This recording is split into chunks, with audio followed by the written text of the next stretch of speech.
Aujourd'hui, je vais répondre à une question que je reçois assez souvent, c'est comment je fais pour être minimaliste et en même temps gérer ma passion pour le jeu vidéo. Je vais vous apporter ma réflexion, la réflexion d'un minimaliste depuis 2017, mais qui a quand même dû adapter ses habitudes. Salut, c'est Monsieur Pixel, et si c'est votre première fois ici, bienvenue à vous. Ici, on parle de tech, de minimalisme, de voitures électriques et de jeux vidéo. Et si vous appréciez ces sujets, vous êtes au bon endroit. Je vais découper cette vidéo en 3 parties avec le constat que j'en ai fait et qui m'a poussé moi à devenir minimaliste. La deuxième partie sera sur comment j'ai repris le contrôle de cette passion qui m'avait totalement dépassé. Et enfin, je vous donnerai mes techniques que j'applique tous les jours et qui m'aident à laisser le jeu vidéo à la place que je lui ai donnée dans ma vie, c'est-à-dire qu'il ne dévore pas tout mon temps ni mes ambitions. Cette vidéo n'est pas là pour vous faire changer, mais peut-être pour vous aider, vous qui traînez un backlog depuis des années. C'est parti.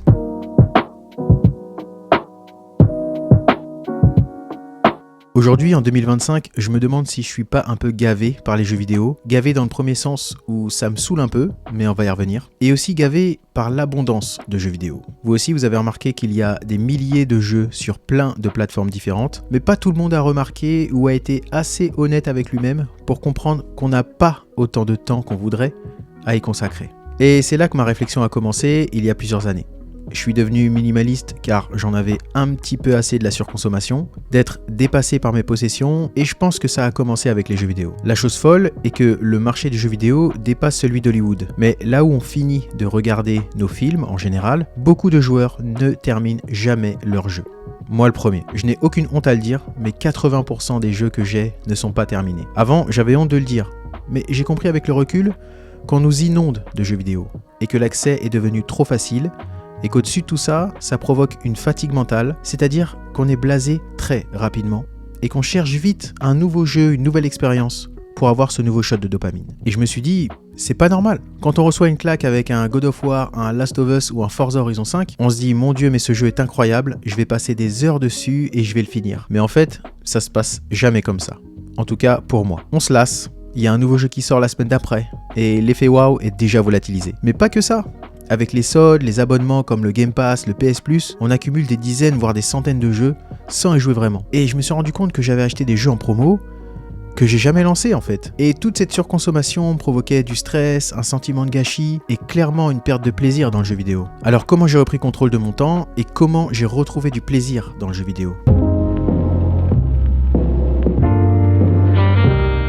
Déjà, que vous puissiez comprendre un petit peu le minimalisme, le truc, c'est qu'il y a autant de minimalistes que d'individus. Mais il y a une chose qui est universelle avec le minimalisme, et que tous les adeptes partagent. Le minimalisme, c'est se concentrer sur l'essentiel pour maximiser son bonheur. Alors, je l'ai déjà appliqué depuis des années dans ma garde-robe, mes meubles, mes ustensiles de la vie de tous les jours, et même mes livres. Mais comment je l'ai appliqué dans la sphère gaming et comment vous pourrez peut-être vous l'appliquer. Et je vais vous dire quelque chose qui va pas vous plaire au début, mais vous allez comprendre. Pour reprendre possession de mon plaisir de jeu, j'ai vendu tous mes jeux vidéo.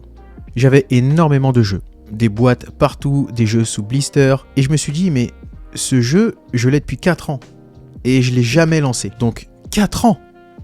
Donc en étant honnête, et je me souviens que c'était chiant quand je l'ai ressenti à ce moment-là, mais je me suis dit, 4 ans, mais je vais jamais y jouer en fait. Sois honnête avec toi-même. Et c'est là que j'ai commencé à me mettre en action. J'ai vendu ce jeu et c'était compliqué, mais après une semaine, j'y pensais déjà plus. Au premier jour, je me suis dit, je vais le racheter pour le déblister et le finir.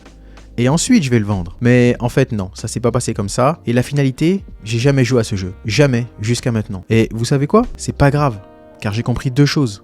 Je ne peux pas jouer à tous mes jeux, c'est impossible. Alors il faudrait que je fasse que ça et que j'ai pas envie. Et j'ai compris aussi que mon étagère de jeux vidéo, en fait c'est de l'argent qui dort et qui me rapporte rien. Ok, j'avais des jeux qui valaient cher et qui prenaient de la valeur, mais au final ça sert à quoi ? Je me suis rendu compte que ce n'était pas moi qui possédais mes jeux, mais c'était mes jeux qui me possédaient. Et je me rappelle que je me disais toujours, si ma maison brûle ou est inondée, et que je perds toutes mes collections, comment je vais vivre ensuite ? Et en fait, je me suis dit que j'avais envie d'autre chose. Je préfère utiliser cet argent pour vivre des expériences, voyager, créer des choses, et ça a marché. J'ai tout vendu, et j'ai vécu plein de choses que j'aurais jamais vécues si j'avais gardé tout ça, et si j'étais resté dans mon canapé pour jouer. Mais ça, c'est mon histoire à moi, et chaque histoire est différente. Et là, je suis reparti de zéro, et c'est seulement à ce moment que j'ai commencé à organiser les choses, et j'ai très vite vu les bienfaits du minimalisme. Déjà, moins de choix, ça veut dire moins d'hésitation. Combien de fois je me suis retrouvé devant ma console et mes jeux sans savoir quoi lancer, et forcément je finissais sur Rocket League pendant des heures. Moins de jeux, ça veut aussi dire plus de temps à consacrer à une seule œuvre,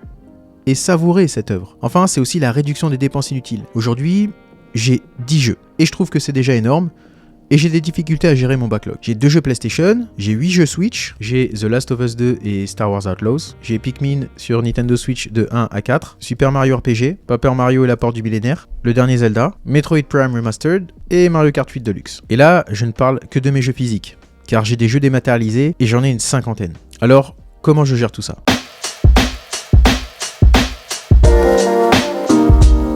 Maintenant, je vais vous donner ma technique que vous pourrez prendre et appliquer. Ça se passe en 4 étapes et elles sont radicales. La première, c'est que je ne fais que les chefs-d'œuvre. En gros, les gros jeux des énormes studios Nintendo, PlayStation ou Xbox, les jeux qu'il faut avoir fait. J'ai arrêté de vouloir chercher les bons petits jeux, les petits jeux indés qui valent le coup ou les jeux gratuits. Ma stratégie est de jouer à un jeu par console et de continuer sur un seul jeu à chaque fois. Typiquement, sur ma Nintendo Switch, je joue à Metroid Prime. C'est un chef-d'œuvre, il faut l'avoir fait. Et je ne jouerai à aucun jeu avant de l'avoir fini. La deuxième chose à faire, ou que j'ai faite, c'est de ne pas être abonné au service de jeu. Je ne suis pas abonné au Game Pass, je ne suis pas abonné au service Nintendo, et je ne suis pas abonné au PS Plus. Ma devise, c'est de finir tous mes jeux physiques, et ensuite je vois pour les jeux services et les jeux dématérialisés. Alors, je ne dis pas que c'est facile, j'en ai plein des chefs-d'œuvre sur mes différents disques durs et cartes SD, mais je finis mes jeux physiques avant. C'est comme ça. Et tant pis si ça prend du temps. La troisième chose, c'est que je ne joue pas aux jeux multi. Valorant, Rocket League, FIFA, Call of Duty, tout ça me prend tout mon temps. Et ce sont des jeux sans fin. Bon, je joue encore un peu à Warzone car j'aime bien mes potes, mais c'est le seul. Et enfin, la quatrième chose, et si c'est vraiment nécessaire, s'il y a vraiment un jeu que j'attends et que je veux Day One, je l'achète. Mais je me limite à 1 voire 2 jeux maximum sur le mois. Et il faut obligatoirement que ce jeu soit dans ma wishlist. Si je l'avais pas mis dans ma wishlist au départ, c'est que je le voulais pas vraiment. Typiquement, je suis un gros fan de Star Wars, alors il fallait que j'achète Star Wars Outlaws, alors je l'ai pris Day One. Mais j'ai pas pu y jouer car je suis passé sur PlayStation Pro, donc j'avais plus de lecteur, mais ça c'est une autre histoire. Théoriquement, si vous appliquez ces 4 principes, vous devriez retrouver du plaisir, mais surtout prendre l'ascendant sur votre pile de jeux à finir. Je ne dis pas que c'est facile, loin de là, mais en tout cas, je sais que c'est radical. Mais moi, c'est ce que j'ai fait. Je voulais juste faire un petit tour sur mes consoles. J'en ai 3. Ok, j'en ai 4. J'ai la PS5 Pro, la Xbox Series X et la Nintendo Switch OLED. La 4e, c'est ma Nintendo GameCube. Je ne peux pas la vendre. J'ai jamais dit que j'étais parfait. La GameCube, c'est ma console de cœur et elle restera là jusqu'à ce que j'arrive à m'en séparer. Si j'arrive un jour. Ce que je veux dire, c'est qu'avec mes 3 consoles, j'ai quasiment accès à la totalité des jeux. J'ai fait l'erreur d'acheter un Steam Deck pour en réunir la plupart et j'en ai déjà parlé dans une autre vidéo. Ce que je veux dire, c'est que j'ai appris à me satisfaire de ce que j'ai. Et ça, c'est la base du minimalisme, même dans le jeu vidéo. Finalement, je réalise que ma passion pour les jeux vidéo et mon engagement envers le minimalisme ne sont pas incompatibles, bien au contraire. En réduisant ma collection à l'essentiel, j'ai pu redécouvrir le véritable plaisir de jeu sans être submergé par l'abondance. En adoptant une approche minimaliste, je me concentre désormais sur des œuvres qui me paraissent vraiment incontournables, réduisant par la même occasion le stress et la sensation de gaspillage que provoquait la surconsommation. Je pense que chacun peut trouver sa propre version du minimalisme, et même dans un domaine aussi passionnant que le jeu vidéo. Pour moi, il s'agit de se détacher de l'accumulation compulsive et de savourer pleinement chaque expérience jusqu'à la dernière minute de jeu. C'est une démarche qui m'a permis de vivre des moments riches et véritablement apprécier ce que je possède. Bien sûr, c'est un cheminement qui est propre à chacun, mais je suis convaincu que se libérer de l'excès peut apporter un réel bonheur durable et sincère. Voilà. J'espère que cette vidéo vous a aidé, et j'ai même pas tout dit.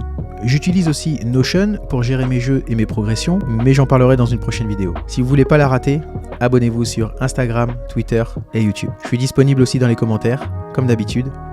C'était Monsieur Pixel. Peace out.